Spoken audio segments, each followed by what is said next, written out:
हिंदू धर्म में भगवान गणेश को प्रथम पूज्य देवता माना जाता है। हर शुभ कार्य की शुरुआत उनके नाम से होती है। वे विघ्नहर्ता है, बुद्धिदाता है और समस्त देवताओं में अग्रणी माने जाते हैं। परंतु एक प्रश्न जो अधिकतर लोगों के मन में आता है वो ये है कि भगवान गणेश जी का सिर हाथी का क्यों है? क्या वे जन्म से ही ऐसे थे या इसके पीछे कोई खास कारण है? इस रहस्य के पीछे एक अत्यंत रोचक, भावनात्मक और गूढ़ पौराणिक कथा छिपी हुई है। ये कथा भगवान शिव, माता पार्वती और स्वयं गणेश जी से जुड़ी हुई है। एक बार की बात है, कैलाश पर्वत पर माता पार्वती अकेली थी। भगवान शिव कहीं बाहर गए हुए थे और पार्वती जी स्नान करना चाहती थी, लेकिन उन्हें इस बात की चिंता थी कि जब वे स्नान करें तो कोई भीतर ना आ जाए।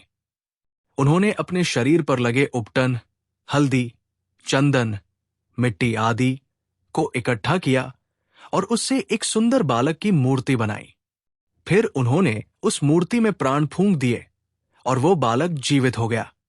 यही बालक बाद में भगवान गणेश के रूप में प्रसिद्ध हुआ। माता पार्वती ने उस बालक से कहा, मैं स्नान करने जा रही हूं, तुम द्वार पर खड़े रहो और जब तक मैं बाहर ना आऊं किसी को भी भीतर मत आने देना। बालक ने आज्ञा शिरोधार्य कर ली और द्वार पर पहरा देने लगा। थोड़ी ही देर बाद भगवान शिव वहां आए। उन्होंने अंदर जाना चाहा, लेकिन उस बालक ने उन्हें रोक दिया।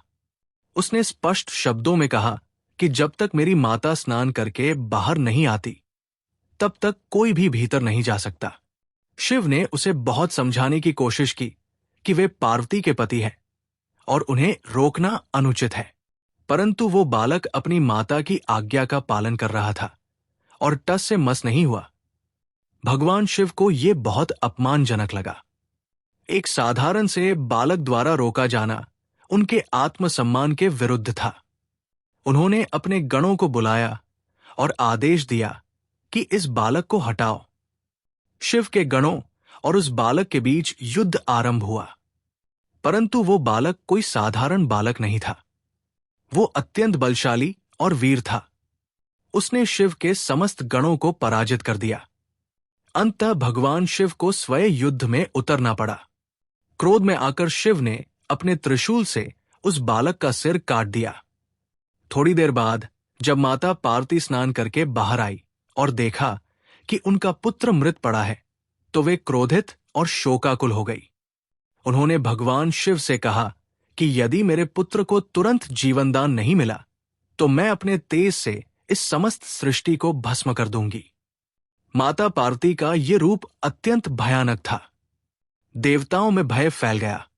भगवान ब्रह्मा, विष्णु और अन्य देवता वहां एकत्र हुए और शिव से निवेदन किया कि वे किसी भी तरह इस स्थिति को संभालें। भगवान शिव ने पार्वती को शांत करने का प्रयास किया और तुरंत अपने गणों को आदेश दिया कि वे उत्तर दिशा की ओर जाएं और वहां जो भी पहला जीव उन्हें मिले उसका सिर लेकर आएं।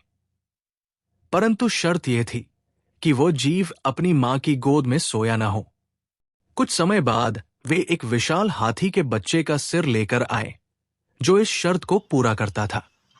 भगवान शिव ने उस सिर को बालक के धड़ पर स्थापित किया और उसे फिर से जीवित कर दिया। इस प्रकार वो बालक, जिसका शरीर मानवीय था और सिर हाथी का, पुनः जीवित होकर गजानन कहलाया। माता पार्वती अत्यंत प्रसन्न हुई और अपने पुत्र को हृदय से लगा लिया। भगवान शिव ने उसे वरदान दिया कि अब से ये बालक समस्त गणों का अधिपति होगा, अर्थात गणपति कहलाएगा। साथ ही उन्होंने ये घोषणा की कि इस बालक को समस्त देवताओं से पहले पूजा जाएगा। तभी से भगवान गणेश को प्रथम पूज्य का दर्जा प्राप्त हुआ। ये कथा केवल एक पौराणिक प्रसंग नहीं है, बल्कि इसमें कई गूढ़ प्रतीकात्मक अर्थ भी छिपे हैं। गणेश जी का हाथी का सिर हमें गहरे आध्यात्मिक संदेश देता है। हाथी बुद्धिमत्ता, धैर्य और शांति का प्रतीक होता है। भगवान गणेश को बुद्धिदाता और विवेक का देवता माना जाता है। उनका विशाल मस्तक ये दर्शाता है कि सोच बड़ी होनी चाहिए, सीमित नहीं। उनके छोटे नेत्र ध्यान और एकाग्रता का प्रतीक है। उनके बड़े कान ये सिखाते हैं कि हमें दूसरों की बातों को ध्यान से सुनना चाहिए।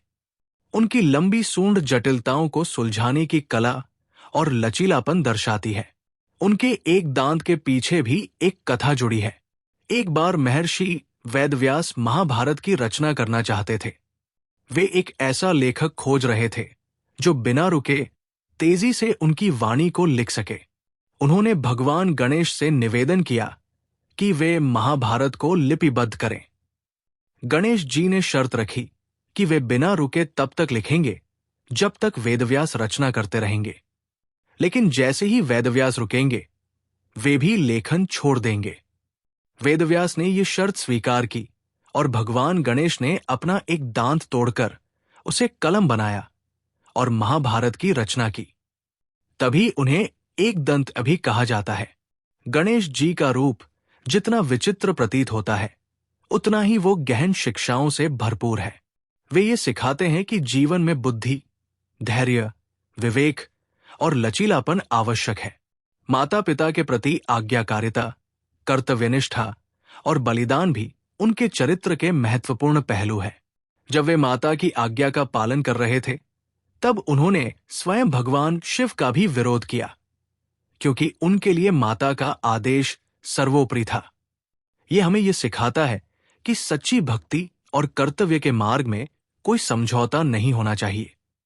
भगवान शिव द्वारा गणेश जी का सिर काटना भी ये दर्शाता है कि क्रोध में लिया गया निर्णय कितना विनाशकारी हो सकता है, और ये भी कि किसी संकट के समाधान के लिए शांति और विवेक से काम लेना चाहिए।